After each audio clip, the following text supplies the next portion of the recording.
Thank you for tuning in to my conversation with O.G. Rose. O.G. Rose is a fascinating thinker and a unique mind, to say the least, and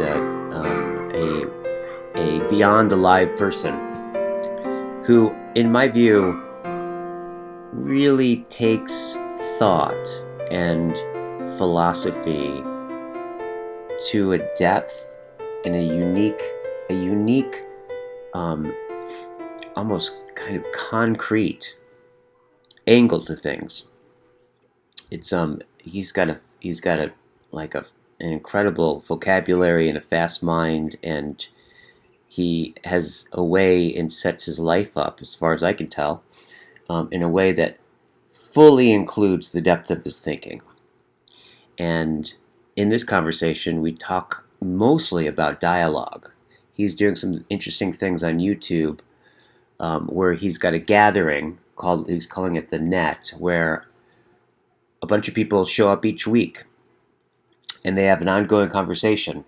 And we talk about what that is, the possibility of place on the internet, what these conversations are, where they're headed, right?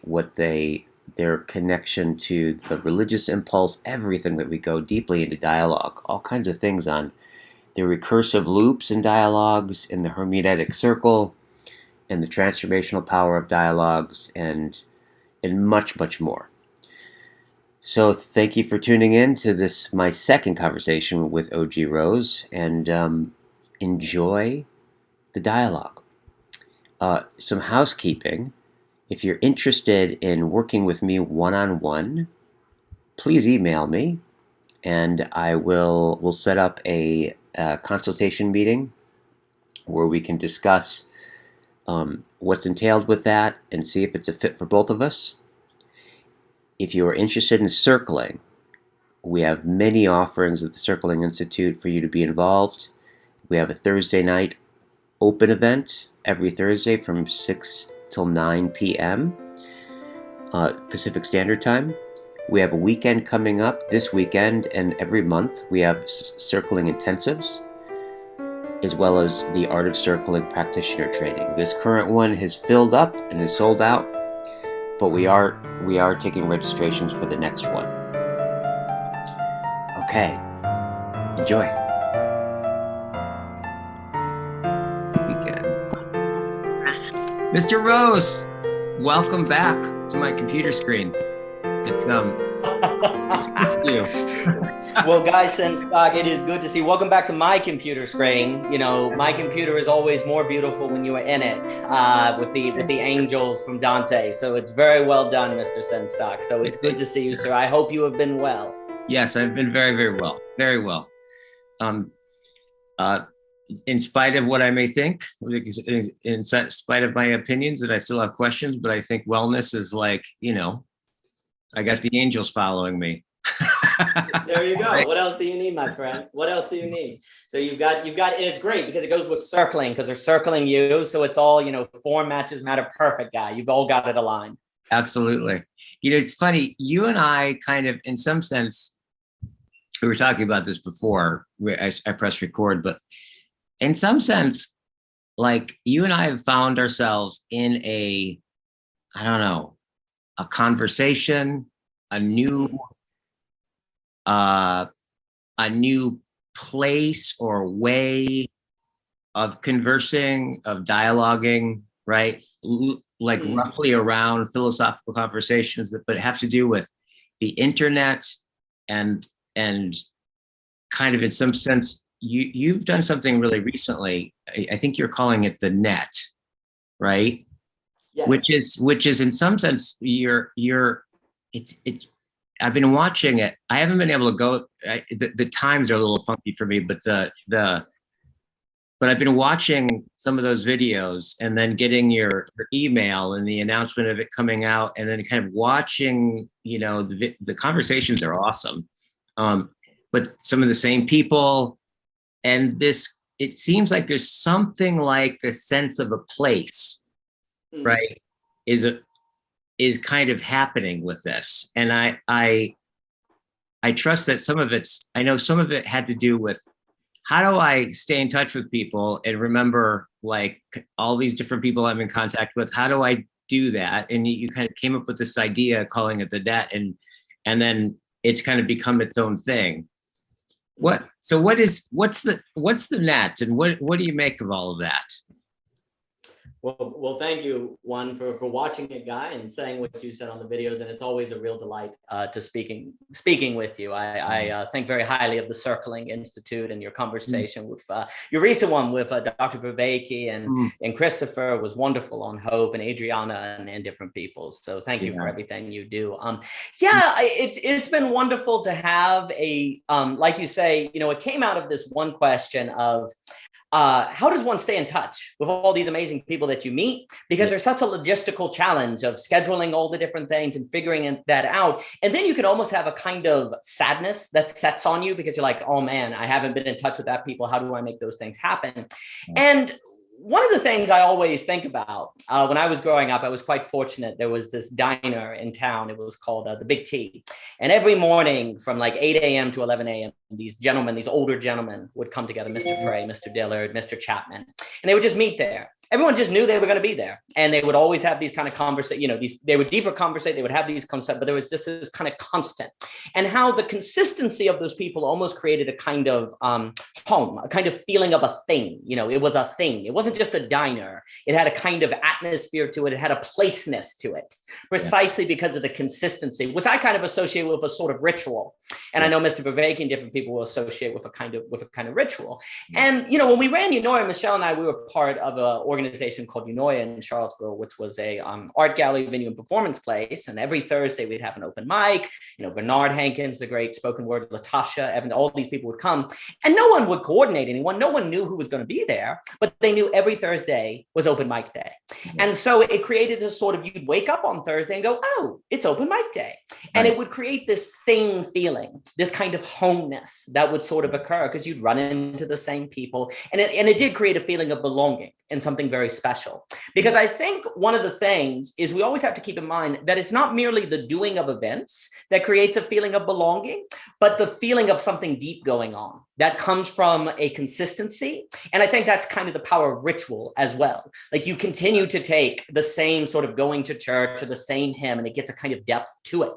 Well, in the internet world, this is quite difficult because you don't necessarily have the same logistical givenness. You don't necessarily have a diner that you can meet at every single day. So the idea of the net was to create a consistent space at a consistent time where you just know that there's going to be a conversation you could be part of. You'll see the same people, might be some new people, might be some different people, and we'll be talking about what we're working on because there's a kind of open mic element to it where, Bethany was working. She's been doing the poetry presentation in graveyards, or Javier has been doing a recording on Substack, or maybe Devucho or Daniel Frega. And so there's a kind of open mic feel to it, but it's also a discussion that is getting at things that people care about that then creates a sense of story to it as well, where it's kind of building. So the play on the word, the net, is, let's see what we can catch, the kind of the ideas, but also who knows who's going to show up, but then the internet, like connecting with all of the different internet. And I think that kind of creating a logistical consistency is a practical need for the feeling of belonging, meaning, connecting, and connectability that you have to engineer intentionally on the internet because it doesn't necessarily give you that in there being a building that's always on the corner called a diner. So that was kind of the idea of engineering a kind of place because, and then I'll give it back to you. The final point I would say is one of the reasons home feels like home is because the door is always open. You know that you can always go there, right? A business has hours. There's there's kind of like the doors closed sometimes and they don't necessarily know you. Now, and so the idea of that kind of knowing that you can show up and you will be welcome is one of the things that can transform something into feeling deeper. And so the idea of the net is to create a time and a place where the door is always open and people can come in. The other point of it too is to help people meet who otherwise would not necessarily meet and it also can skip kind of the awkward, like 3 weeks of email exchanges to introduce yourself and like coordinate something. And it's just like, bam, the people meet. Now they know each other. You know, now Bethany and Javier run into each other, or Sam, what, you know, people run into each other who, the other reason I think that's important is because it accelerates the development of the conversation that is happening in this little corner of the internet. Because lots of people have different pieces, but if it's kind of a slow meeting one another and then coordinating meetings, then it can kind of go. So another point is to kind of help a kind of moving the conversation, not because, you know, not because it's like TL up, but to help it kind of take different angles and incorporate different voices and things like that. So that would be generally, and I'll give it back to you on kind of some ideas of the net. Right. Totally. Well, it's also, you know, it's interesting because it's got this sense of place, right? Which is, it's just a weird thing, right? When you can create it without those traditional, like those traditional boundaries, right, of a time and a location and all that kind of stuff that a place can gather, right, and you can set up the right conditions for that, and for the sense of belonging and belonging to it, and also the thing you said about the ritual sense of it, to have in some sense a communion, right, without much coordination, right? That's a real interesting, that's an interesting sweet spot right there. So, because it's one of the things that we're doing, I think, with Dialectic and the Dialogos, the project that I'm doing with John and Christopher, is, you know, it's very much about looking at philosophy in the ancient practice sense of the word, right, as something, the way one lives or the way one encounters or responds to life, right? Not just propositions and you know, in the way philosophy looks like, you know, comes down to in academia.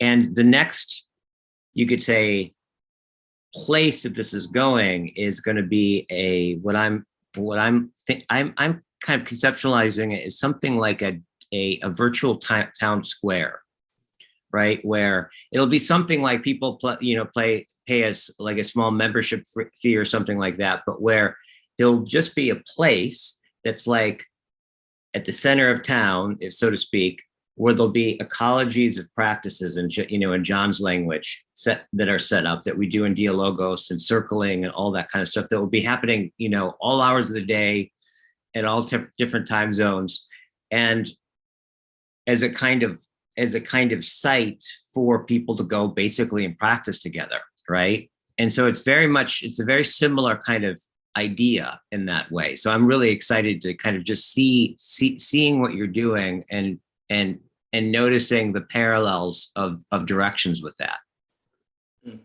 Yeah. No, something you said is very important.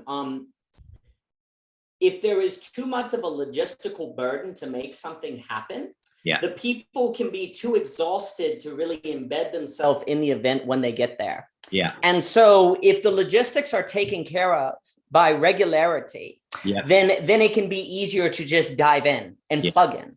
Also, to really feel, for a person to really feel like they're belonging, they have to feel like they can come and go, like they can be there 10 minutes, say hi, and then go and come back. Yeah. Which when it's a big scheduled, say, Zoom talk, well, then it's like a big deal and it's like an event. And those have a place, of course. But it has to be undergirded by a kind of regularity, a kind of time, you know, a town square kind of feeling. And you kind of have to have both of those going on. And also too, one of the things that's really important about the town square or the net structure you're describing is deep relationships tend to emerge in a place of risk.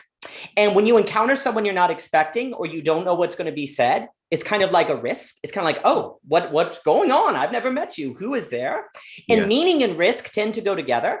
It's hard to find meaning if you never feel any experience of risk. But there's a difference between, say, it's kind of like Raymond has been talking about the Platonic dialogue of latches, where there's the kind of the stupid risk where you don't know what you're getting into. But then there's the risk of rising to the occasion to meet the unknown.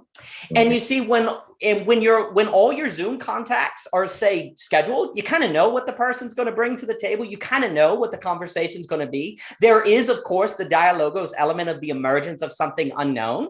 Yeah. But then there's also another layer of risk of interacting with people when you don't know what's going to say. And then a dialogos comes out of that's even more kind of unexpected, right? And it can kind of, you kind of need both of those. Yeah. And that kind of space of orbiting, I like the word circling so much because orbiting is a structure that seems like it's not a structure. And like when I think about Platonic forms, I always find it very interesting that in book 7 toward the end, when Plato is asked to describe forms, he kind of starts talking about the orbits of planets, where we tend to think of a form as a kind of perfect being, a perfect version of something. And don't get me wrong, I know there's a Platonist tradition of that and so on and so forth. But it's interesting when he's almost talking about forms, kind of the orbiting principle of a thing when it's being itself, it tends to follow a certain trajectory. And so likewise, in today's world, when it's harder to get structure, when it's harder to get order in terms of a vertical structure or a kind of like grounding given to you by, say, a social practice or a religion that kind of gives you a kind of ground. Well, the new orbiting principle, in my opinion, seems like it needs to have a lot to do with an orbiting, with a kind of circling, a kind of going around. And it's kind of scary because, oh, nothing's holding me, but yet you're moving. And yet there's a kind of order. It's the order of the dancing, which brings to mind the angels behind you. And the question then becomes, and then I'll give it back to you, how does one logistically create a space of orbiting? How does one logistically create a space of that kind of organization where the order emerges out of the orbit, the circling of something, as opposed to a given structure? Because the vertical structure is where you start needing something like a transcendental grounding, something that's more modernistic or different things like that.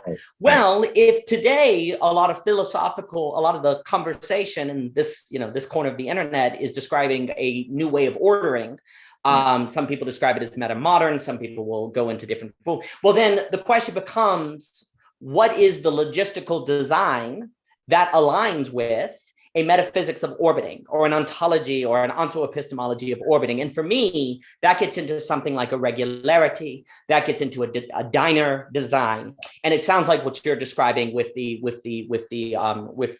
marketplace sort of thing. And that orbit has a risk that's part of it because it's scary. You're just kind of flat, what's holding you there? There's a kind of scary, and who knows what you're going to bump into, but that risk actually creates some of the meaning because because it shows that you were the kind of person that was willing to enter into that risk, and the other person too. And if you're willing to take risks together to see what emerges in this encounter that is not known, that creates a special kind of bind. That creates a special sort of connection.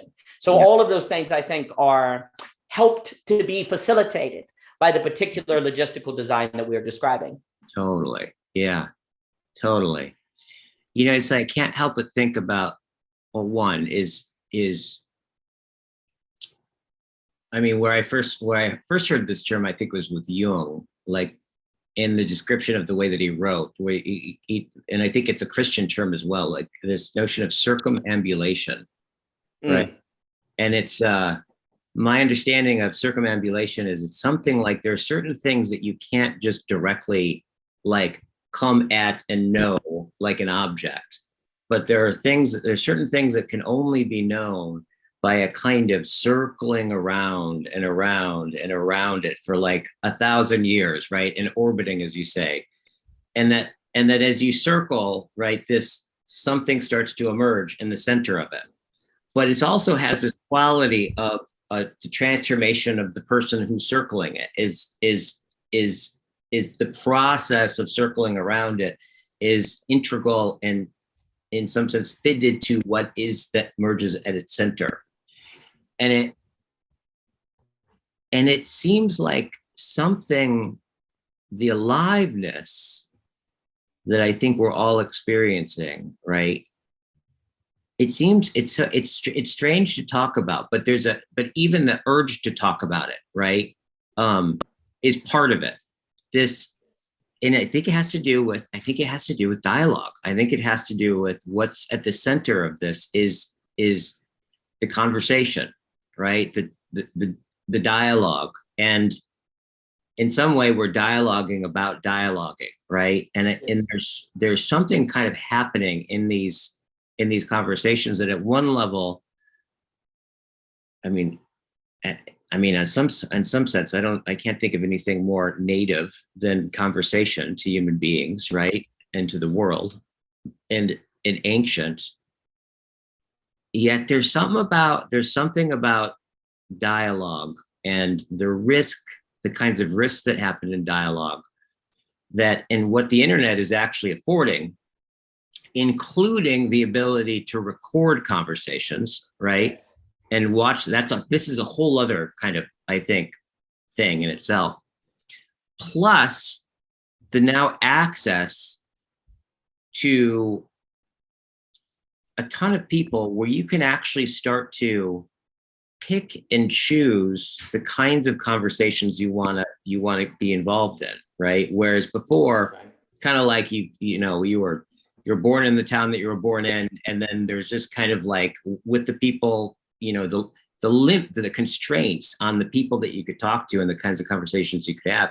Now there's this sense where you can choose the kinds of conversations you want, the kind of interlocutors you want, and like attune it right through the conversations, get more of a fine-tuned like point to the spear, if you will, about the dialogues that you want to have.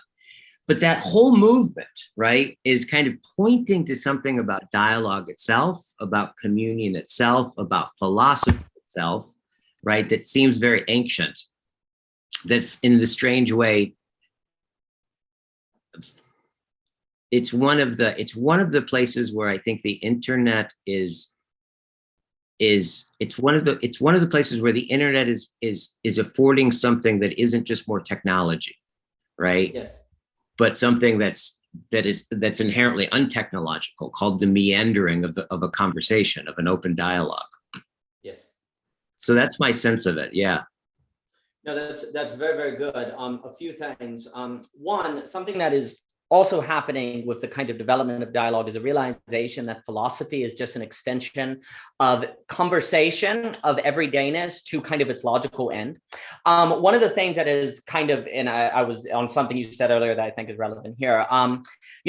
Sometimes people will say that a problem that happens in the sciences is that we divide physics, chemistry, and biology up, when actually they're all part of a gradient. Physics eventually becomes chemistry, which becomes, biology, which becomes mind, technology. And so they're kind of all part of a gradient. But when you break them up, you start thinking they're different and have nothing to do with one another. And that can create certain problems that you don't overcome. Something that is coming to the forefront is that philosophy is where conversation leads you if you do it long enough. And so it is not a separate activity. It is where conversation goes if you just kind of keep asking questions about what is said. Socrates is a revelation on this, but it becomes increasingly apparent that is the case with the Zoom technology. So that's one revelation it brings. Two, I think you're completely correct that the record function on Zoom affords a different kind of event than what we've seen before. Like, for example, you would in the past maybe have an oration where someone would come up and give a conversation, you were in the audience or different things, but a kind of conversation between two people that say doesn't necessarily have an audience, or that does, that ends up then being shared, that's very, very unique. And frankly, I think it's very new because it's fairly recent that faster internet was available to lots of people. Yes, the internet has been around, since 95 or whatever, but you haven't had enough people with fast internet to have a wide slew of individuals who could do Zoom calls and participate in this thing. So we're just starting to see this kind of new thing that when you watch it from a meta dimension, when you kind of step back and say, what's going on, you start to notice that dialogue is something unique. That dialogue is something strange going on with it that is not merely the exchange of information. There's a few things phenomenologically that happens in dialogue that's interesting. 2 hours can go by just like that. There seems to be a new conception of time. Like, you'll talk to someone. If I were to say, hey, you got to drive for 2 hours, you'd be like, oh my gosh. But then you can have a conversation with someone and boom, it's like 2 hours are gone. And like, what happened? It's very strange. Also, when you have the kind of deep philosophical conversation, you can feel a kind of connection with someone that is very unique. you feel like you really know the person. Whereas you can be a coworker with someone for 20 years and actually not feel like you know that person as well as someone that you have a deep conversation with. This is very interesting. 3, conversation is increasingly unveiling its true emergent potential. And I think this is what you get out with the dialogos, the ability to suddenly arise to ideas you never thought of before. The other person thinks of things they never thought of before. There's ideas, something happens that is not reducible to the parts and yet required the parts. You can't say that the ideas were just one person and yet you needed all the parts. So you start to see that that dialogue unveils the category of emergent but necessary, when you have to have the parts to get the emergence. So it's emergent but not reducible. And this would be things like the vector theory that, say, a Bard or a Lung or different people talk with, but I think it's very important. But this very strange emergent phenomenon that is not reducible to the parts only occurs when you have people gathered who are also willing to engage with one another in a certain kind of mode, a certain kind of mode to try to get at the heart of things that don't give you their heart just straight up by experiencing them. You have to circle them. You have to keep going around them and looking at them again and again and again. So the question becomes, it would seem that dialogue is the only way to circle metaphysical realities. That you have to engage in dialogue to circle a metaphysical reality. I think this is actually quite evident in your conversation recently with Dr. Viveki and Christopher, because I found it was so interesting. Isn't it interesting that when Christopher, said, I think hope is X, and, where Dr. Viveki just says back the same premise to him. And then Mr. Mastro Pietro is like, well, hold on. No, I'm not so sure. Isn't it funny that just repeating something back makes you go, well, maybe not. That's a kind of circling. Repetition, orbit, and circling seem to go together. This is very important because we follow like a Hegel and a Zizek. The repetition is the negation that unveils there's something more going on.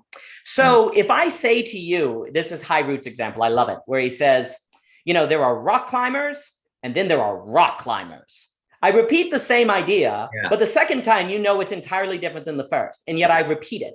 But the repetition unveils something that can only be revealed in the repetition. Likewise, when I say back to you your premise on what hope is, it makes you rethink it. Whereas let's say Christopher throws out what he thinks hope is, and someone says back, that's not right. That's wrong. Well, then Christopher would not be unveiled. He'd be like, this is what we see happen in politics, right? It's funny how the repetition is more powerful than the resistance. The resistance does not unveil the negation. The resistance makes the person defend the premise. But if all you do is send the premise back to the person, then it's like they hear it anew and they engage in a circling of it. One of the reasons actually politics today is such a disaster is because people don't talk in a manner with one another that motivates the other person to circle what they just said. And we don't tend to change what we believe until we circle what we believe. We don't tend to open ourselves up to new possibilities until we circle the things that we think and open them up. One of the things that I think this does is shows you that every single concept cannot be the sum. Hope is only good if it's linked up with truth and goodness. If you have a hope that is not true, then it's a delusion, right?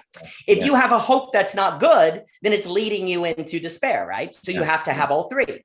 So you have the truth, beauty, and goodness, right? Well, if you have beauty that's not true, then it's seduction, right? If you have goodness if you have truth, but it's not beautiful, then who cares? It's just a blunt fact. And if you have a truth that's not good, well, who knows? So you have to have all three. So likewise, hope, when you try, the funny thing that happens is when you circle hope, you start to realize that it's incomplete without other factors, that it needs to have other factors or other variables or other premises in order for it to be something you want. Well, this is what I think we're seeing. Is that in dialogue, you find out in these Zoom conversations that you yourself are incomplete of a complete dialogue unless you have other people involved. Because you are not able to circle yourself unless you have other people. And you have to have other people to circle yourself, of which then unveils the incompleteness of yourself outside of a dance with other people and your own beliefs. Every single concept is only as good as it is linked up with the other concepts of which it needs to correspond with the good, the true, and the beauty. And Right. what dialogue, to me, and then I'll give it back to you, Mm-hmm. what dialogue is doing is it is pointing to a reality that is beyond the Western conception of a kind of monotheism. Like for a very long time, and this is something Heidegger kind of like, they're like this single theory, this single concept. Oh, once we have the truth, we're good to go. Oh, once we have the good, once we have freedom, we're good to go. Once we have equality, we're good to go. The Western mind, and I think the human mind in general, naturally tends to think in terms of a mono theory, a single variable, a single thing. Yeah. And that's what we've kind of been trained to do. And that's what we naturally do. What dialogue is starting to show is that actually mono theories or mono theories of everything according to a single principle is not sufficient. In fact, we have to be kind of polytheist, or in the Trinity, you know, the concept of the Trinity in Christianity is that it's three persons, one essence. So you have three things that are different, but they share an essence. So likewise, you know, like truth, beauty, and goodness are three principles, one essence. They're actually all the same thing, but they have to manifest as a three in order to dance. I think what dialogue is unveiling to us, of which is only possible today thanks to Zoom technologies that allows people to interact and meet who otherwise would not interact and meet, to engage in the dialogue that can point to this, is that the deepest parts of reality are a kind of dancing. The deepest parts of reality are not a mono principle of which explains everything, but a triadic relationship of things that share an essence in the different parts, if the different parts interact in a manner with one another that is open to one another. And that is actually the deepest nature of reality. The deepest nature of the world is more like a dance than it is a premise. And dialogue points to that. But in order to really kind of live that, you then have to add the regularity of the event where those things can come together. Otherwise, it's scattered. Otherwise, the pointing happens here and there. And when it comes to the internet, we gain the ability to connect with people to help us point to that deepest reality, but at the cost of the logistical regularity given to you by the facticity of the corner diner. So what we have to do is to intentionally create those regular logistics so that we can regularly have the experiences of dialogue that are pointing to and making more apparent the nature of kind of deepest being, which is more of a dance than it is a single premise. But the question is, can we create the regular logistics to point to that? And I think that will help with the problem of meaning. Yeah. Oh, absolutely. Absolutely. It's interesting. I'm just like really struck by that thing that you said, that thing with Christopher and John of like, he says back the thing that Christopher says, and Christopher's like, well, no, like that repetition, right? That when it comes back, right? That coming back somehow picks something up. And when it comes back to you, that thing that's picked up or latent or not revealed can kind of settle into the person and open this dimension, which is the attention starts to go there, right? And then everyone's kind of going in that direction. That's really interesting about that sense of like how repetition is one of the ways that that's really revealed. Like, God, I'm just thinking about all the billions of times that that's happened to me.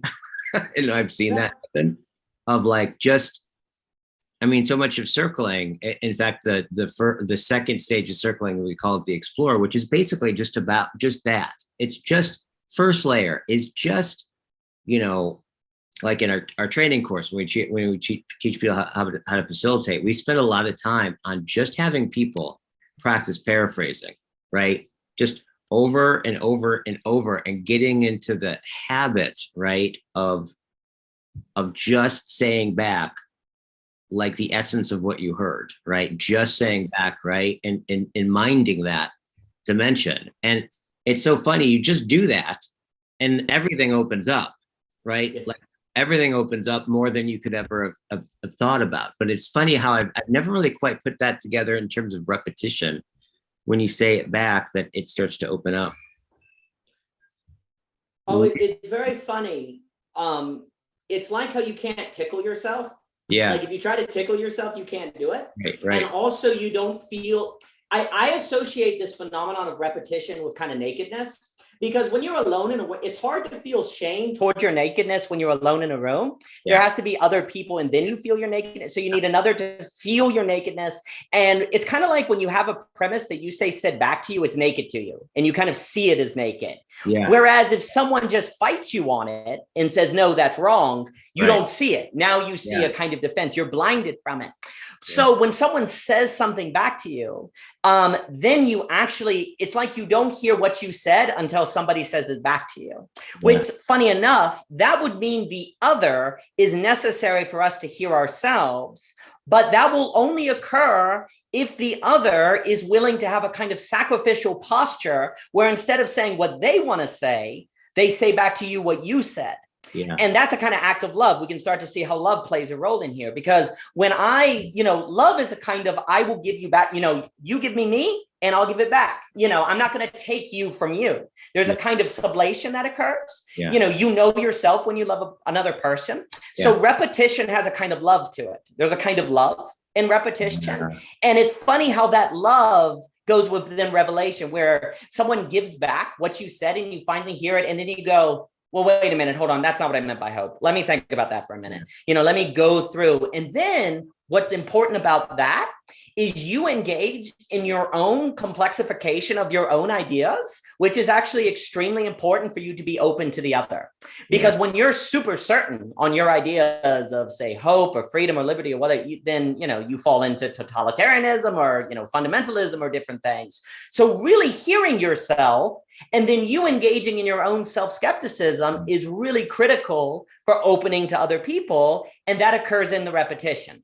That occurs in the person saying it back.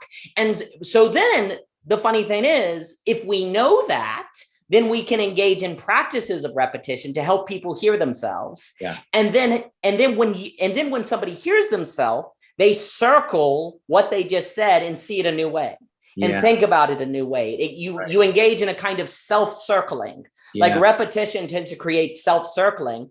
And then, of course, on a logistical level, by having, say, a regular net, you're creating a space for a kind of regularity because you explore new topics, you have regular people circling, all of that regularity, circling, repetition, and the newness that comes out of that, it all goes together. So the metaphysical and the practical and the logistical, they kind of align. Now, before I forget, this all aligns with, I think, Giles Deleuze in difference and repetition. And he also was big on the idea that, funny enough, difference comes out in the repetition, because when something repeats, it's only when something you repeat that you find out that it's impossible to repeat, because everything is always different. But you have to try the repetition to unveil that everything is constantly engaged in creativity. It's creation anew. There's constant newness, because until you repeat, you can always have plausible deniability that it's not new, it's just changed. The repetition removes the plausible deniability that something new is here. So that being the case, you want to logistically and metaphysically and conversationally engage in similar practices to bring out that newness.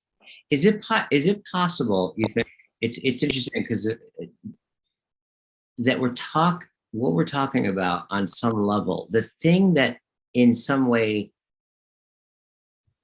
the difference, let's say, the defining difference that makes these conversations transformational, if you will, like revelational, and in all the ways that we're talking about, is it seems that what's at the heart or the driver of it seems to be a listening. Yes. Right. It's like the whole thing about the listening, right? Like I say back, so I listen to you, and I have to listen enough to say back what you heard to give it back to you. But then that very saying back is then you hear what you said, right? So there's listening on both sides. Whereas in this other kind of like political, modern political kind of way of going about it, it's like speech seems to be the center of it, right? There's not like listening is kind of here or there. But what is this, kind of looking at it like this, I'm just curious about what is this it's striking to me that here listening seems to be a kind of power in a way, right? What do you think of that?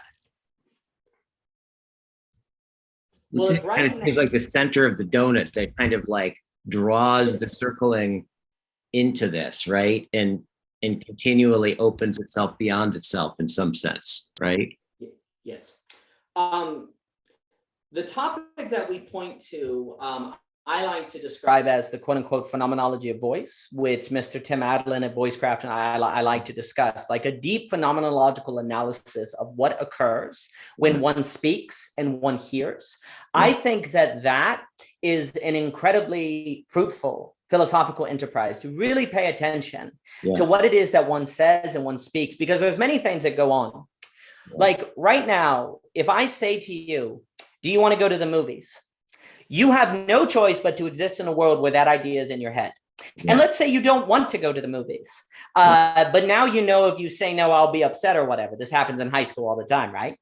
Yeah. I have put you in a situation you did not ask to be in, that kind of takes away your freedom, right? Yeah. Like you're no longer free to be in a world where you don't have to confront the ramifications of denying going to the movie theater, right?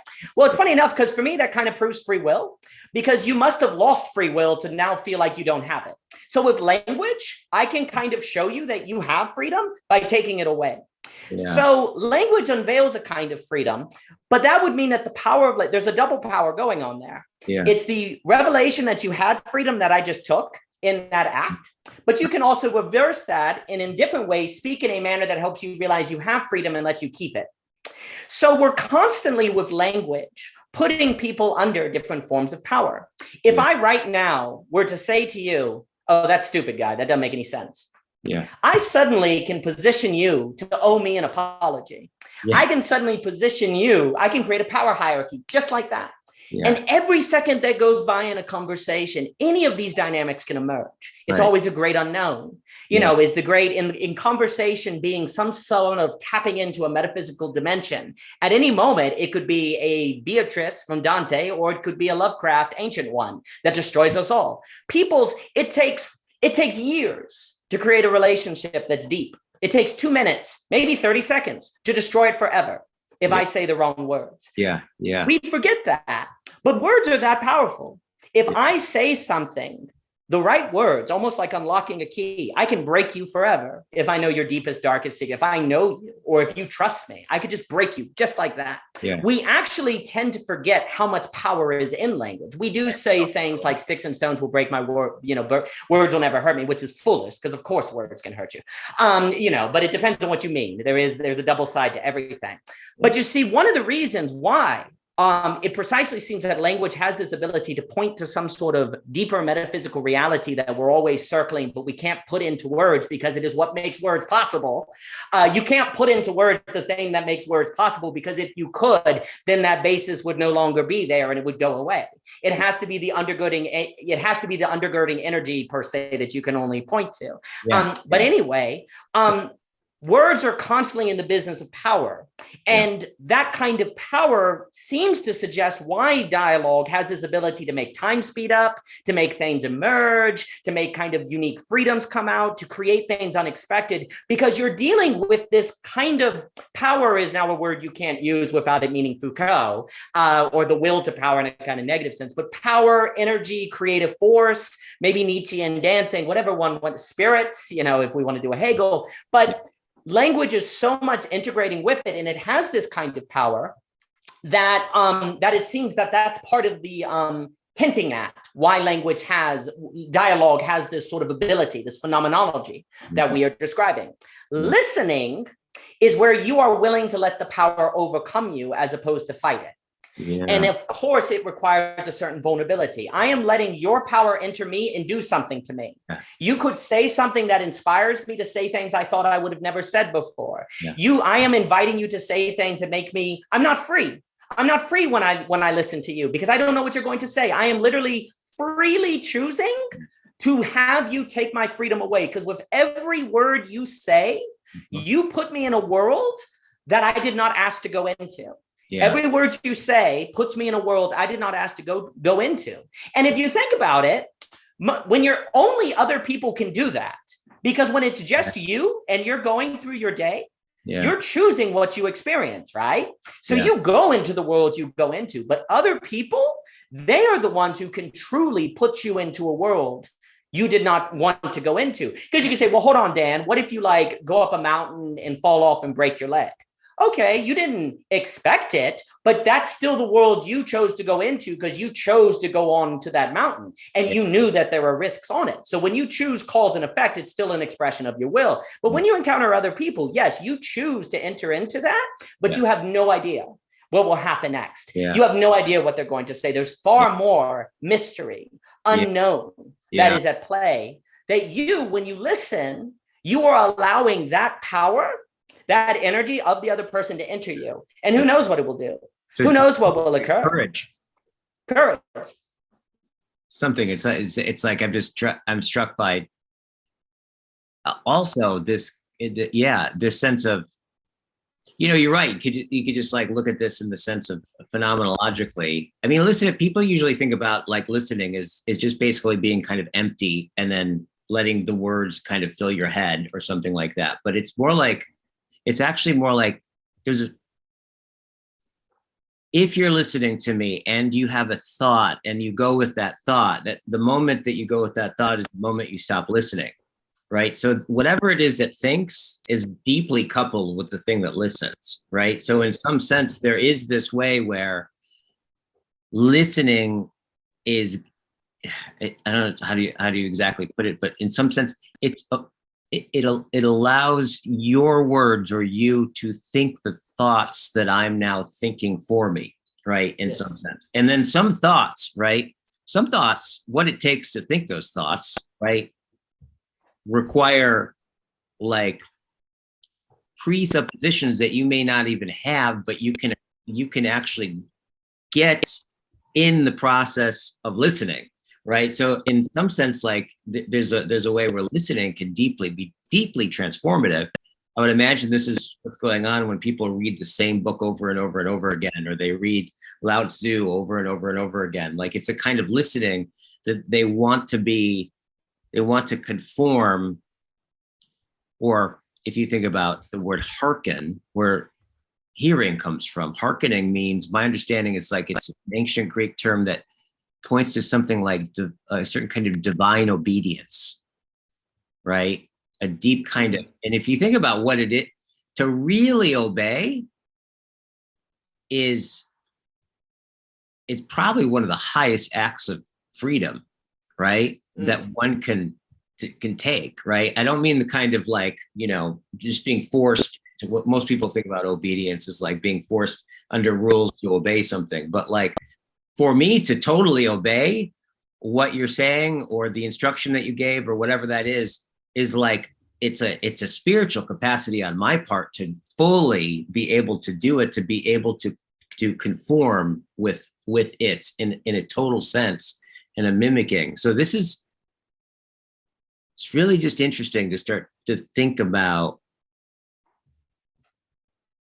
listening this way. Yeah. Well, for me, it seems very difficult to be created without language as opposed to just caused. I think we tend to just be caused unless we engage in conversation, and that's where we can be created and create.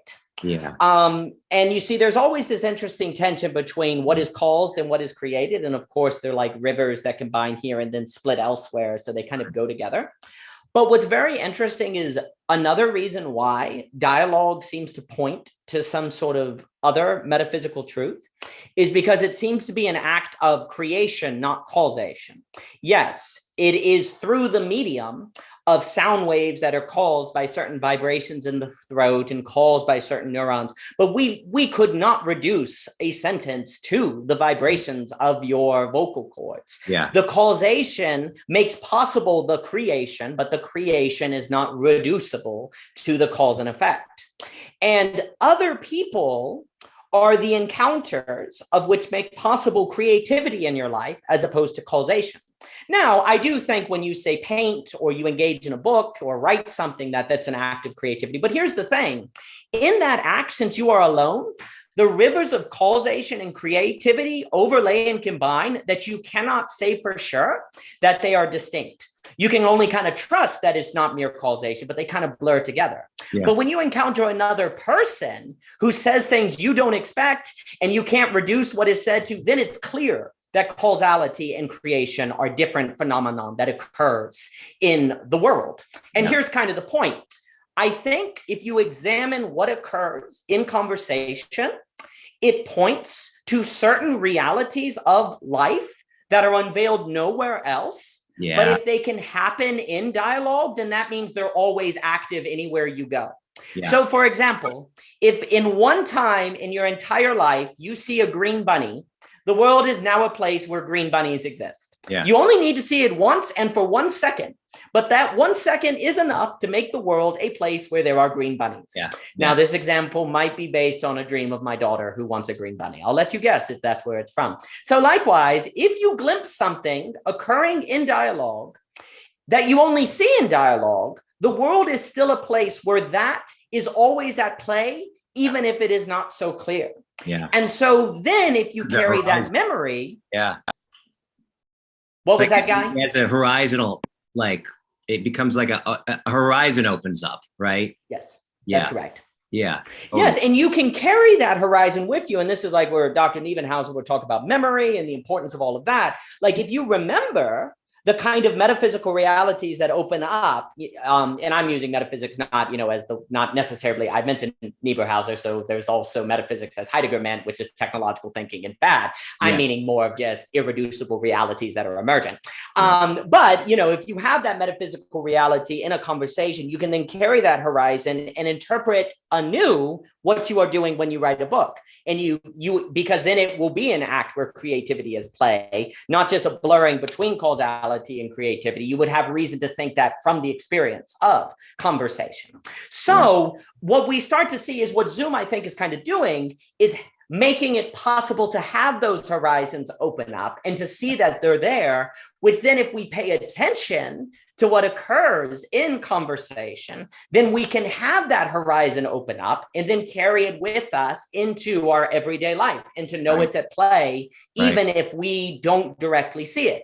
So in that way, dialogue is a kind of revelation that you can remember and carry with you. Yeah. The last thing I'll say, and then I'll give it back to you, I think the word hark is really interesting because, obviously the Christmas carol, Hark the Herald Angels Sing. The word hark is very similar to halt. And for me, the word hark always meant be still and listen. So hark, stop moving. Yeah. The angels are singing. You want to hear that. So be still and listen. We don't want any footsteps interrupting the angel song. We don't want any leaves rustlings interrupting the angel. So because you only listen when you're still. Like if you are moving and making noises, that's getting in the way of taking in the whole. So the reason why hark is so interesting is because hark can mean a be still and listen, but then hearken can also mean summon. Hearken or call forth. Yeah. So what's so interesting is when you think of hark, it's like a be still, listen, and in that act of being still and listen, you summon something. Yeah. So the act of being still and listening is also a summoning, which is pretty wild because that basically suggests that there's music in the very world around you. Yeah. Like that, but in the very fabric of reality, there's a kind of music. And if you could just halt, be still and listen, then you could hear that music. Totally. So the word hark is really interesting. Totally. Yeah. And there's a kind of, it's so interesting too. Also to think about listening in this way, I had a kind of a mentor of mine who he would he'd start, he'd go like this with his hands and he'd go, all right, let's talk about reality. And that basically meant, 6 months of going up to his place by the Russian River and like drinking lots of wine and taking all kinds of substances and and I never forget he did that with listening. It's like, all right, let's talk about listening, right? And we're in Healdsburg, which has this town square, and he's like, all right, Guy, what is it that you have to get about listening such that if you don't get, listening isn't possible, Mm. right? What is it you got to understand about listening, such that if you don't get this about listening, listening is just not possible. And we're walking around, and of course, I had to like, I gave all of my answers, and none of the answers were correct. He's like, "Nope, try again, try again, try again." And at some point, right, like three laps around or something like that, he stops, and he's like, "All right, you ready?" And I'm like, "Yeah, I'm ready." He's like, "What do you got to get such that if you don't get this, listening is impossible?" And he looks at me. He's like, "You don't. You don't listen." And he paused. And then it started to hit me. It's like, it's really true. Like until you get that you don't listen, until you can hear, right? One, that you have a listening, right? And that until you listen to your own listening, right?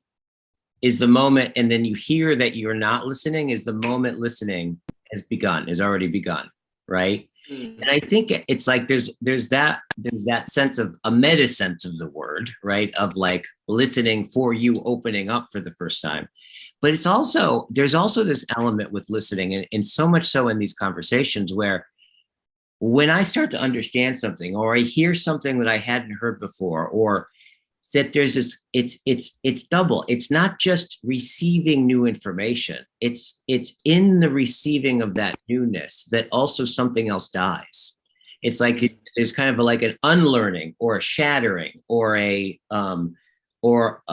sense of like realizing that I hadn't totally got it. Now I got it, right? This quality of that there's something, and so and in that sense there's something treacherous about listening and opening up, right? Which is another way of saying what you were talking about before, and the kind of risk involved in this kind of openness, right, to the other in that way, right? But that sense of, because I think that's one of the things that I in some sense I've heard more, and I've gotten this sense from people like in these conversations after years of doing this kind of thing, right? Of where it seems like that there's something so renewing about these conversations, right? And that renewing, right, has a quality of something's died off, right? Right. Something's died in a certain sense. Something's broken open, but something else has emerged through that. There's this kind of death, rebirth process that's enacted, right, in a dialogue that seems to be so important about this, right? But it's there's something that you said, in a conversation. I think you were talking about this. I think it was with Tim and Daniel. You were having a conversation about, I think it was about dialogue or about these conversations, right? Mm-hmm. And I think you said something, I'm trying to remember this, but like you said something about that in some way, what conversation in this sense of the word is actually in, I don't know, it's not, it's something to the degree of, it's in some sense it's become the religious, it's become central, right? In some way that conversation has now become the thing that is in the place where religion was, or something like that. That was the spirit of what I heard you say. And I'm kind of hearing that in our conversation. I'm hearing that in what you're doing with the net. I'm hearing that in kind of like what's happening with Dialogos, right? Is that there's something central about conversation itself, right? Or dialogue itself as being this place where it expresses a religiosity. And in some sense, maybe even in some sense, it even kind of, I don't know if you want to, it resides in the place where religion once was, in that way. Am I hearing that correctly? Did I hear that correctly? Does that all that? We really need to take very seriously the fact that so many religions has emphasized a notion that, say, God spoke the world into being, that there are rituals of repeating mantras, of reading Bible verses. There was a reason that religion emphasized conversation. But it's funny because it wasn't just small talk and a kind of Heideggerian chit chat. It was also bound to, you must go to the wilderness for 40 days in silence and meditate before you're ready for conversation and conversing and teaching and talking to people. Like there was a certain sort of like, one must, it's almost like, yeah, everyone starts off talking, but then you almost need to go on a journey of silence where you negate talking, because you, in the same way that you don't speak until you realize that you've never spoken, you don't hear until you realize you've never heard. There's a way in which you almost have to go, there's actually something similar that happens with speak.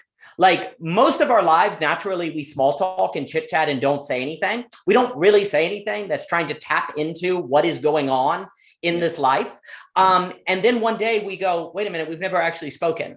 We've never tried to, like Adam, this is very important. When Adam names the animals in like in Jewish mysticism, that means Adam was able to see the essence of the animals and name them their essence. Names equal essence.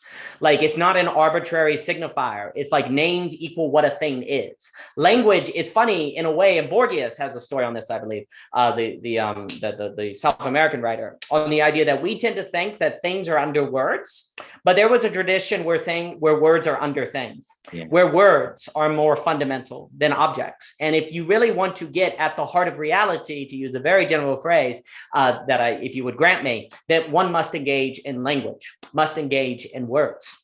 And one of the reasons why, arguably, I would say a lot of religions went into decline, or you had people not interested in going into church, is because a lot of dialogue was replaced with, say, monologue of sermon, someone speaking to you and telling you what to do, as opposed to engaging with you, as opposed to, say, having the monastery where people would be praying together, having conversations and interacting. Another way to put this is that it is very difficult, I think, to have a religious way of life that does not make dialogue central. Rather, even if, let's say you follow Christianity or Islam or Hinduism or whatever, whatever mode, your immanent framework of understanding reality, if dialogue is not central, if language is not somehow central, which is this language that goes through the crucible of silence and self-reflection, I think it will be very difficult to keep it alive. And the reason is because dialogue and conversation is the glimpsing of the horizon that human beings are engaged not just in causation, but also creation, as we were saying earlier. And for a religion to maintain its kind of spiritual core, it has to have a sense of a horizon of creation, not just causation. Yeah. And so dialogue is the revelation of that. Another way to put this is language is very similar to art and creativity. And whenever religion loses creativity and the arts, then it tends to sort of die off because it tends to be causation. When you can enter in, say, I remember you had that talk with Zerubbabel on kind of the bell playing and the whole town was full for Heidegger of the music. When religion equals walking in the cathedral, and you hearing Angus do, and you may never hear it again in your entire life, there's no doubt that there's some sort of spiritual reality, right? But when religion becomes just, say, it loses the aesthetic and it loses the beautiful, and then the evangelism of that religion moves from attraction and inviting you in to telling you what you should believe according to propositional knowledge. And that doesn't prove to be very effective. So for me, conversation and dialogue and interaction points to the deepest human element. And ultimately, if you're going to say, for example, that man is the image and likeness of God, say, following Christianity, then it is only by engaging in the practice that most clearly point to the essential human element, if you will, that is going to be able to sustain a religion, an entire way of life that is not given by materiality, but is assented to and practiced into being by, say, faith, hope, and love. That is going to, in order to engine that, in order to motivate that, in order to sustain that, yes, I think dialogue is central. I think it is completely paramount. Which then goes to show you why practices of dialogue are such a big deal. I don't think it's by chance, just pointing to this. What do they always say that a relationship needs? What do they always tell you? Communication. You got it. Like, what do you need? You got to talk, right? Now, this is, of course, just very simple advice. And I think it actually needs to be complexified, because if you communicate, but you're just existing in your ideas of what's right, all you're going to do is communication will just bash the person. That's why you have to go through the crucible. But there's a sense where people know that relationships without communication don't happen. Yeah. There's a sense that if a child does not develop language, there's a problem. That language has something to do with becoming human.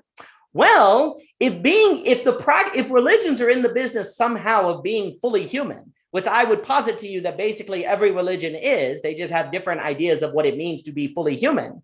Well, then the concerns of religion seem to have a lot to do with the development of language. And therefore, if we're interested, say, in a new religion or some of the work that Viveki are doing, and then a phenomenology of dialogue, of conversation would seem to be a very good practice to engage in if one is to hope to move forward in those efforts. Yeah, totally. Yeah, totally. Yeah, absolutely. There's also this sense of, at some point I started thinking about, as you were talking, started thinking about Aporia. This way in the practice dialectic and the dialogos, Aporia is really central, right? In fact, it's the thing that it's if and when it happens, right? We want to savor it. We want to be right because on some level you could say Aporia happens when you hit the limit of your ability to grok what's going on, right? You hit some kind of you can't cognize past a certain point. Or it could also be something that just an insight hits you and that's all you could see. You can't see beyond that, right? It could be this frustration element, this kind of element, or it could be this kind of blown away element. But it in some sense it brings you up to that limit, right? And that limit, right, that boundary condition is so important, right? And I was thinking about this, that's one of the things I've just appreciated about my life and the people in my life and the things I've been involved in, is that they've all been things that bring me up to my own limit, my own limit conditions, right? My own boundary conditions, right? And in some sense leave me there, right? And I was just thinking about that in so many respects,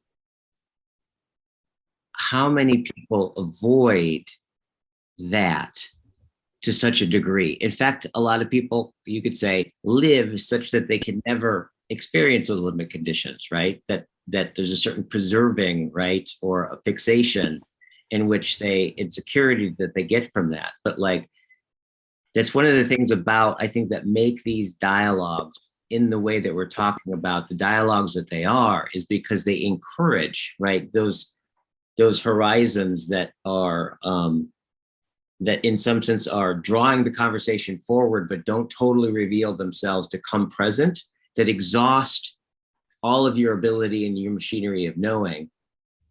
And then, but that's always, it's a limit, but it's also a beginning. Yes. Right.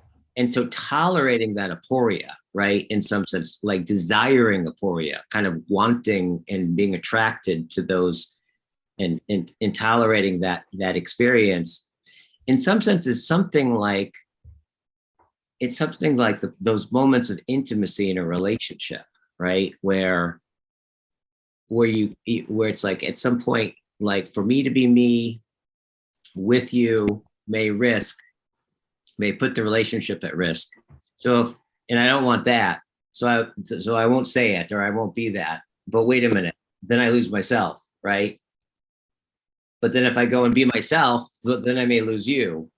Well, I don't want that. And so there's you hit these places in relationship where you kind of go, that entry point.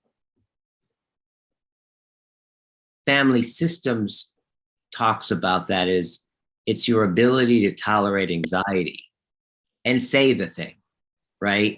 And make the risk and move forward. That is the very thing that on one level could end the relationship, but also can have it die and something new to be drawn out. And it's the place where the relationship transforms, or those pivotal moments. And of course, if you don't do it, Like, if you dominate instead rather than feeling the anxiety, if you submit instead, or if you dissociate, right? That's the place where the relationship stops growing and you lose yourself and ultimately the relationship.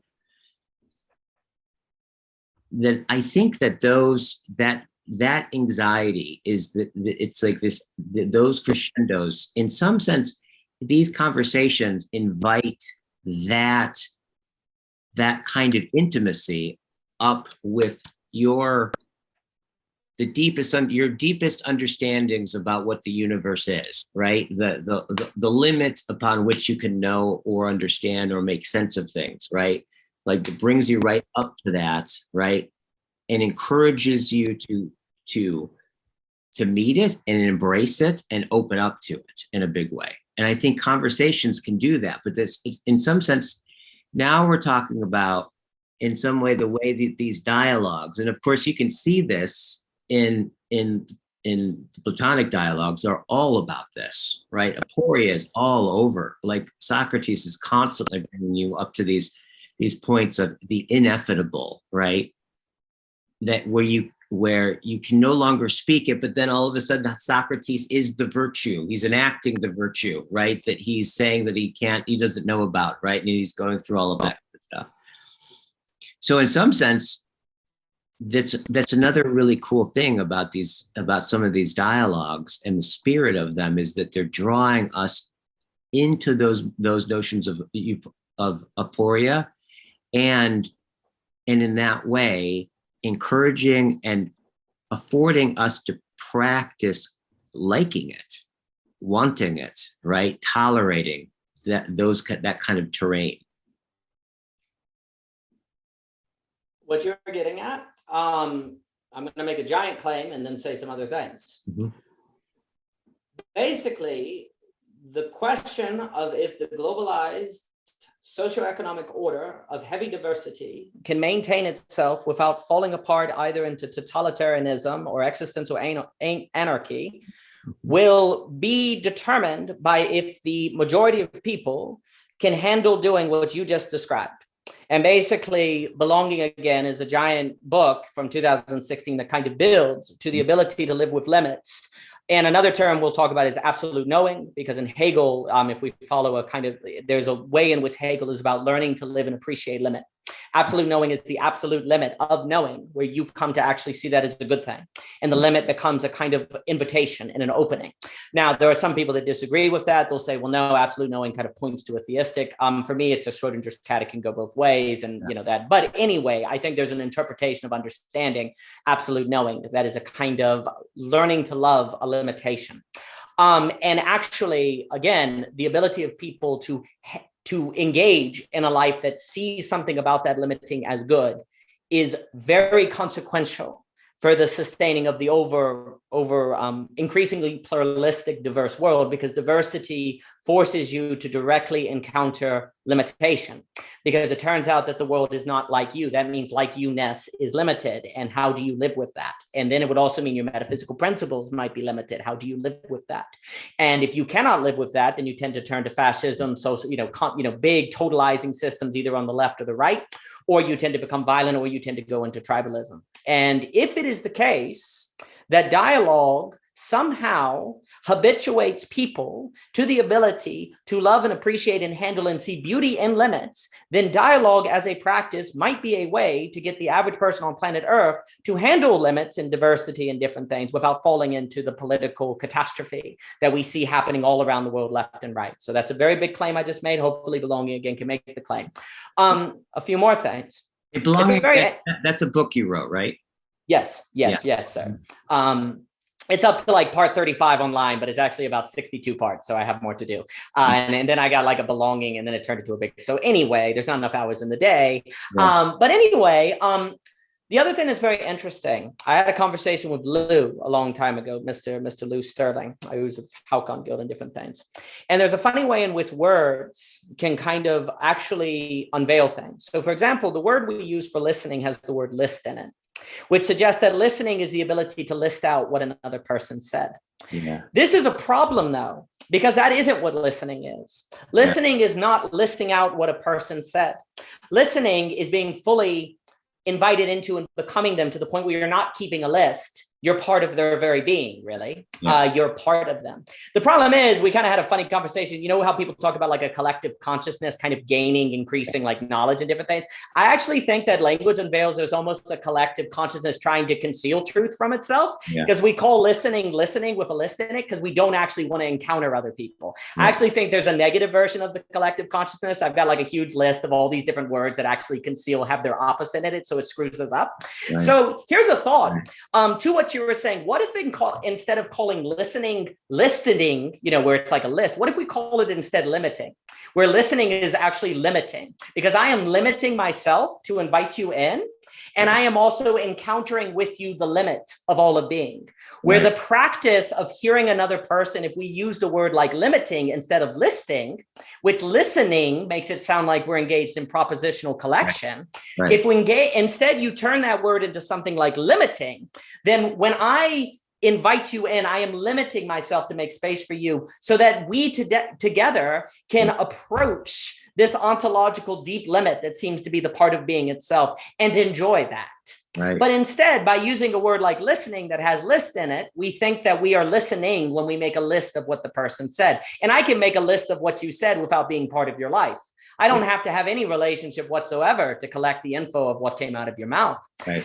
So the word right there kind of conditions us to not really know what we're doing when we engage in conversation. But if instead we thought of it, say, as limiting, like going to the limit or limiting ourselves for other person, well, goodness, hearing another person takes on an entire different kind of tone of voice. I think what you're saying about limit is very important. It's interesting. Raymond was talking about this. In Aristotle, there's touch. For Aristotle, touch is not merely a sense. It's actually a medium of determining reality. Like what you can touch is what is real. You can see things that are fake. You can smell things that aren't there. You can, see and all, but touch is it's more of like a medium for Aristotle. It's like different from all the other senses. Well, the funny thing is, we can't necessarily touch these deepest metaphysical realities, but there's a way in which conversation is in fact trying to touch. It is a kind of metaphysical touching, so that you can figure out where this side of being is and the other side begins that you can't fully access. But the very fact that you can kind of try to touch it means there's something there that you're trying to touch. So there's something also about Dialogos that has a reaching element that is trying to kind of feel out the nature of reality. There's a kind of medium. It's trying to channel something that's going on and to determine what in fact is the nature of being that's going on.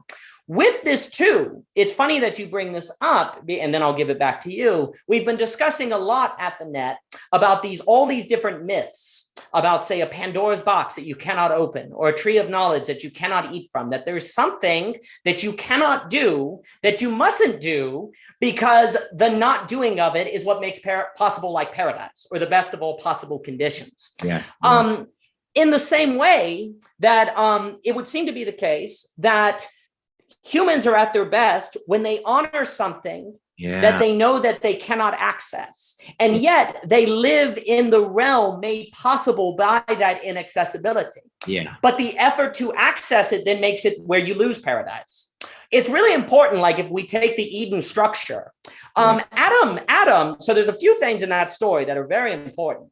Adam and Eve are not named Adam and Eve until after the fall. Before the fall, it's just Adam. Man and woman are the same name, which means they have the same essence. That's very dialogos. So they're actually sharing in the same essence. The other thing is that if Adam is able to name the animals, that means he actually does have philosophy, because philosophy is getting to the essence of things. He actually does have knowledge. The funny thing is that the tree of knowledge is that he wanted to know that he had knowledge. He wanted to self-reference himself. And that was the mistake.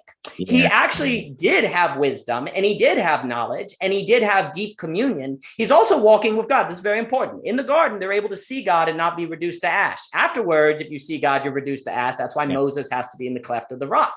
So, funny enough, the tree of knowledge, the fall, is Adam wanting to get by his own power what he already has. Wanting to get by his own power what he already has. This is very important. So likewise, So in a sense, the sin is not honoring the limitation that makes possible you having what you think you will gain if you transgress that limitation. Right. So likewise, this kind of ineffability that you were pointing to seems to be the condition that makes possible the dialogos, that the dialogos must honor in its very ineffability to be possible, that thus grants us what that ineffability points to. Yeah. In its ineffability. Yeah. And so that seems to be the kind of what you are describing in terms of limitation. There seems to be theologically in many religions a mythos that describes that. And then if we take seriously ideas like David Hume talks about, where autonomous rationality is a force of terror, rationality that tries, pure thought that doesn't have any practical experience, there's no concretion, pure abstraction, how that destroys the world. Well, what is that? That is rationality that does not acknowledge limits. Everything can be rational. We don't need love. We don't need community. We can make the perfect world with just our mind. Well, we saw what that did. You had all the totalitarianism. So David Hume is warning about thinking or rationality, and a lot of the Scots are warning about rationality that does not acknowledge limit, or unbound philosophy, philosophy that tries to philosophize in everything without ever engaging in common life, in everyday life and people. Yeah. So we see when you have unbound thought, unbound rationality, a rationality that does not contain itself with a mythos that sees a limitation as the necessary prerequisite for the realm in which it is its most optimal, like the Garden of Eden, it eats itself and it destroys itself. Yeah. And that, I think, history, if we didn't take a Hegelian spin, and then I'll give it to you, it would seem as if history has come to a point.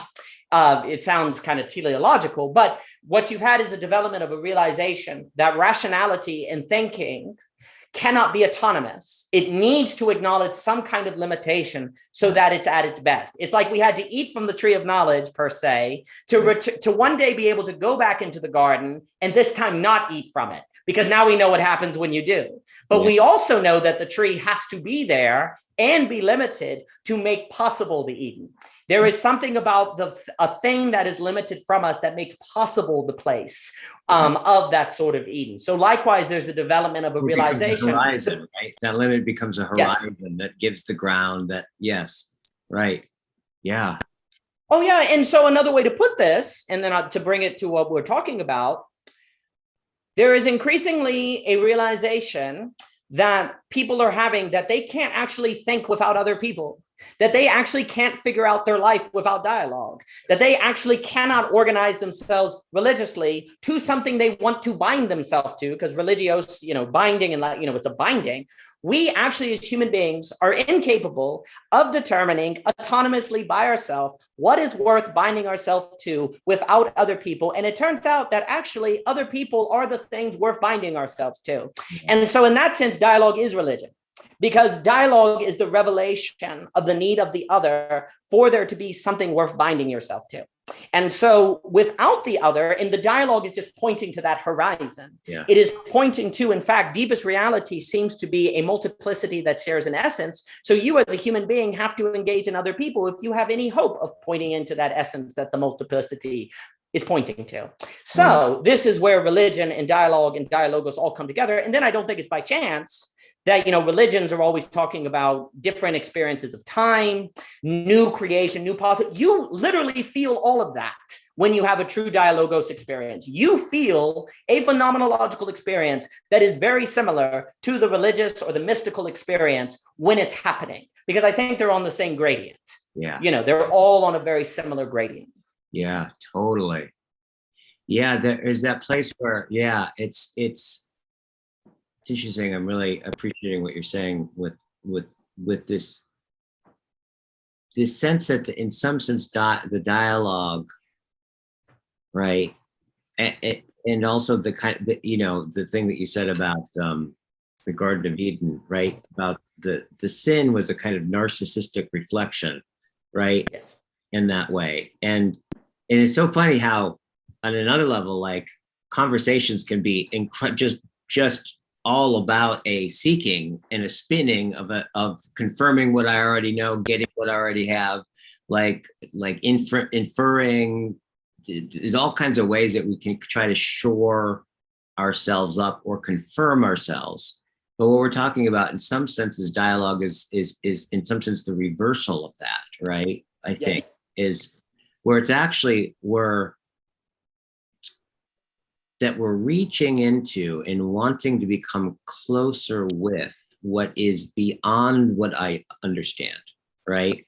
It's I'm not looking to confirm something that I already know in advance. I'm in some sense looking to become closer with, right, what is in some sense beyond me, right? And you're right. There is this element of there's this respectful relationship with concealment, right? Of the limitations. And this is what I think Heidegger's, especially like the second half of his life, really seemed to be all about. What was this withdrawing quality of being, right? This quality of that there's something ineffable that withdraws. But it in some sense it shows it does something in its withdrawing, which is really that it's important for us to preserve that withdrawing, right? To preserve the concealment, right? In some sense, to tend to it, to be formed by it and shaped by it.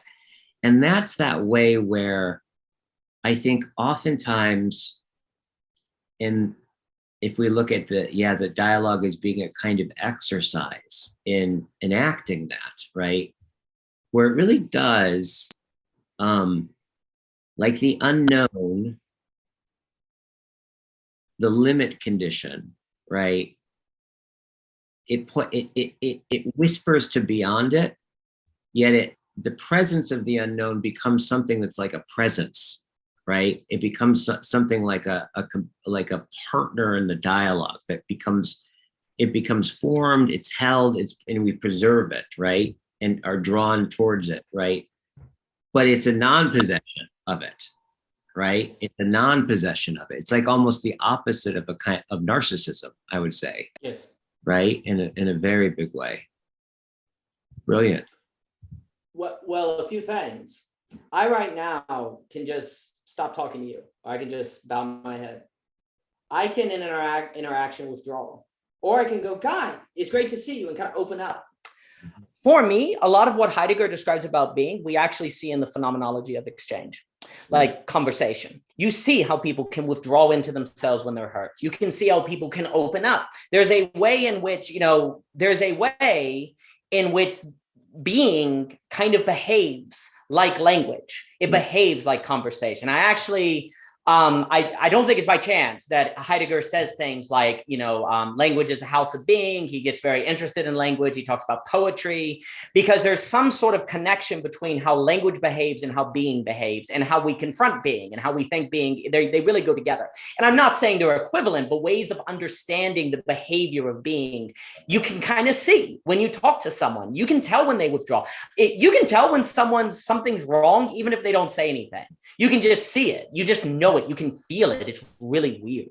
Like people who are like deeply, like intuition, like deep kind of sense. How the heck does that work? But they just know, and it's very hard to explain. Who have really profound intuition. There's a sense in which Heidegger is encouraging us to develop an intuition of being as opposed to a propositional knowledge of being, to be able to have a kind of intuition about how being behaves. And if being is a thing that withdraws and you see it once in your life withdraw, then forever it is a thing that can withdraw. So what is the nature of being to be able to withdraw? What is the nature of a human being to, in a conversation, be able to not say anything and cause you to know something's wrong, even though they didn't tell you anything is wrong? That's pretty crazy. And so we can kind of simulate, I think, ways that being behaves in dialogue, that if you then use dialogue as a reference point in a sort of metaphoric schema, you can help sort of to understand being and how it behaves in different things. A few things that you said. One of the reasons I think most dialogue or most conversation is chit chat is because it is about making plans or sharing plans as opposed to cultivating vision. There is a big difference between planning and visions. Most people have plans, they don't have vision. Vision is the ability to, in the present, see what's going on and to see what it could be and what could be beyond it. A plan is where you impose something upon the world and make the world fit into it. Yeah. Vision is a kind of opening to what could occur, where planning is to making sure it's more of the technological thinking that Heidegger warns about. And you'll notice that basically 99.9% of people's conversation is about what they're doing today, what their plans are, what are you planning to do with your life? What did you do? Which is the plans that you went through. It's all about an exchange of planning, where dialogos is a cultivation of vision, is seeing new horizons and being open to new horizons. Yeah. So a lot of the difference is being able to make sure that you are using conversation and speaking, not merely in service of planning or plans, which would be the kind of technological thinking that turns the world into standing reserve, but to make sure that you are having a cultivation of visions, a glimmer, a glimpse. You know, we talk about the philosophy of glimmers, glimpsing horizons in different things. So telling the difference between those two is very important. The last thing I want to say, a lot of what I think you're talking about and that I think is very important is what I like to call conditionalism, which is the notion of creating certain conditions that if you make certain conditions, something emerge. So generally speaking, we have objectivism and relativism, right? Where people will say it's objectively true or it is relative. I think there is a third category that is very important. I call it conditionalism, which is the idea that when you create certain conditions, a very tangible and real reality that arises that cannot be separated from those conditions. So when you create the dialogos conditions with the relationships and the openness, is that relative or is it objective? Well, it's a very concrete reality. It's definitely there, but in order to experience it, you have to meet those conditions. It's not merely relative either, because you feel it beyond you. Relative is a perspective that is just kind of taste and opinion. Conditions, also that gets tied to conditioning. You have to engage in certain practices to condition yourself to experience it. Right. And when you meet certain conditions, reality discloses itself in new ways. This gets tied into, say, you mentioned the great Mr. Zaruba in Praise of Shadows. You know, in Japanese thought, there's an idea that when the lighting of the room is a certain way, when a certain condition is met, there is a very different aesthetic experience.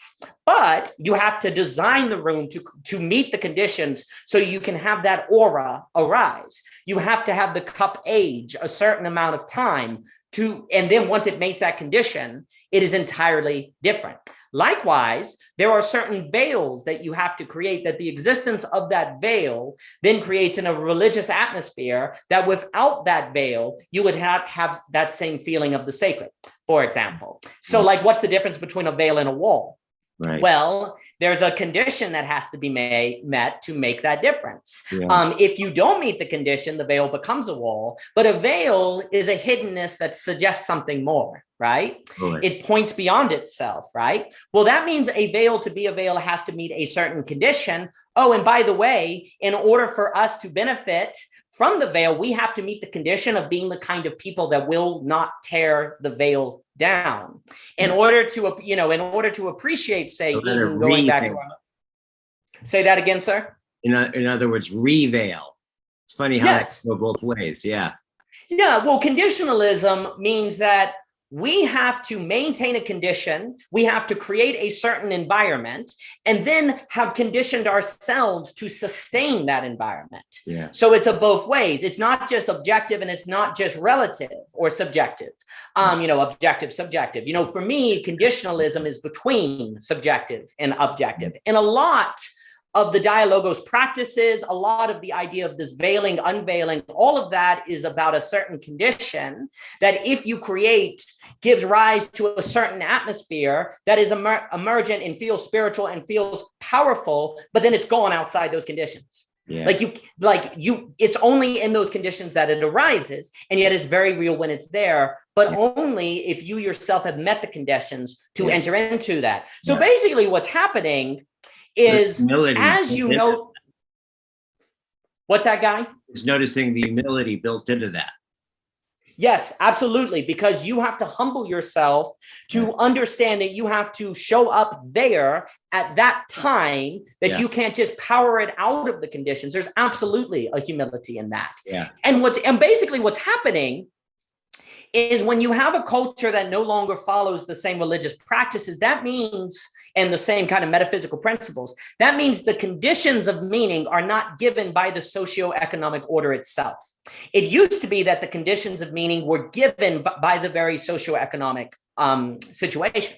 But if you understand that conditions are things that you can condition yourself for, then you don't need, everyone's saying, well, how can we have meaning if we don't have an objective foundation, right? It's like, if there's no objectivity, if it's all relative, what do we do?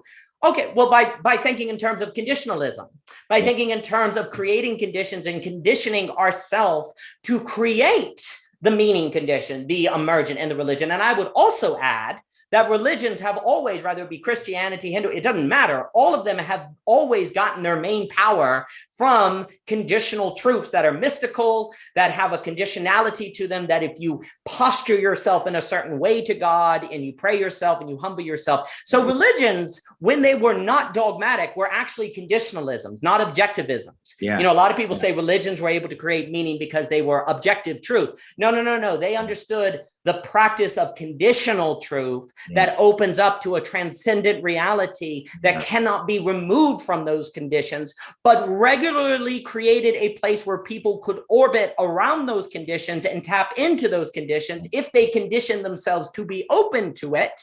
And that then gets into why you need the logistics of, say, circling or the net or those different spaces, because you need that regular circling around a space in which those conditions can come together to create the emergence of a feeling of meaning that people are lacking today.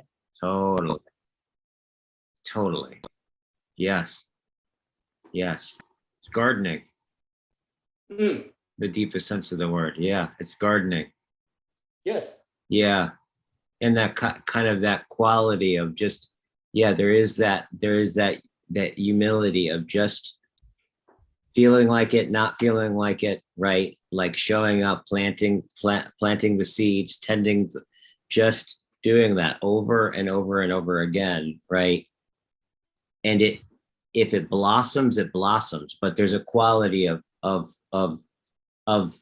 it's not something that you're doing. It's something that just emerges, right? You can set the conditions, but there's something greater that happens. That's really interesting to fit all that together like that. Well, I think gardening is a really good metaphor because I think it ties into the repetition, negation, newness stuff we were describing. Yeah. And also would tie into the conversation you had with Adriana, that wonderful discussion. When the feminine brings with it a kind of cycle, right? She was talking about the menstrual cycle and different things. Well, what did we say earlier? That the repetition is what makes you revisit and kind of unveils it as new. As we've moved from the feminine, which is also a kind of agricultural time of cycles and seasons and different things, and we've entered a more masculine time, it's actually been difficult to have the circling repetition experiences that unveil newness. Right. Like we were saying earlier. So the movement into masculine time, which is more kind of progressive, Chad Haig will talk about fossil fuels and kind of capitalism. That's then a experience of time that does not allow the repetition in which you reflect on yourself and go, that's not what I meant. No, that's not what hope is. No, that's not what things are. Wow. So by not having cyclical time, we then are not put in situations where we have to circle ourselves. Right. And so we don't have any real creation. We just have causation. Right. The feminine tends to favor creation while the masculine tends to favor causation, to kind of allude to all that. Gardening, what's so fun about gardening is it is cyclical. You have seasons, and yet it never grows the same way. The garden is never the same. This year we had a lot of tomatoes. Last year the deer ate them all. This year we didn't. Last year we had a ton of bell peppers. This year the groundhogs ate them all. There's a repetition, same plant, same place, same plot of land, and it's an entirely different experience, of which is only possible though if you create the conditions of the soil, of the water, of the seeds. So the conditions, this is, I think, where ritual is so important, because ritual is conditionalism plus cyclical time. A ritual is when you're repeating an activity and in every repetition trying to create the same conditions to where you can have the emergence happen, and every time it happens, it's different. Yeah. So right there, you have a blending of conditionalism with feminine time that you see in the garden metaphor. Right. And in fact, I do think the garden metaphor is extremely fruitful for understanding what Dialogos is doing.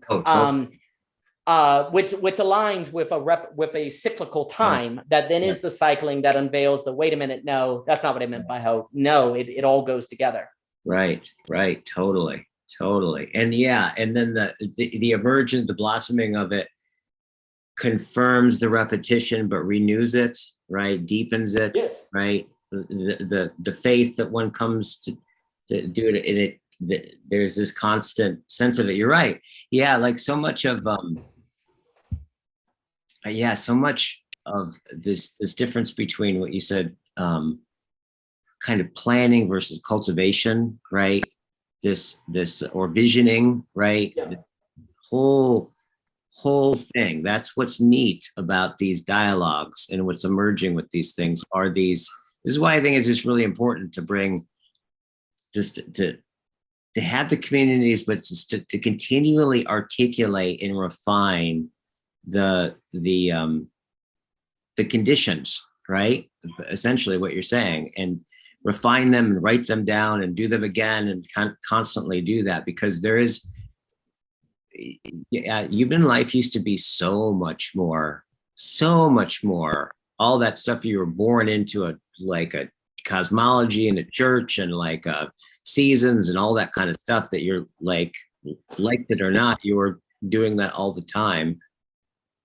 But now there's like, so all that stuff's taken care of, and so we do need to do that for ourselves and take that up ourselves in a way that, yes, like we haven't had to before. That's really very insightful.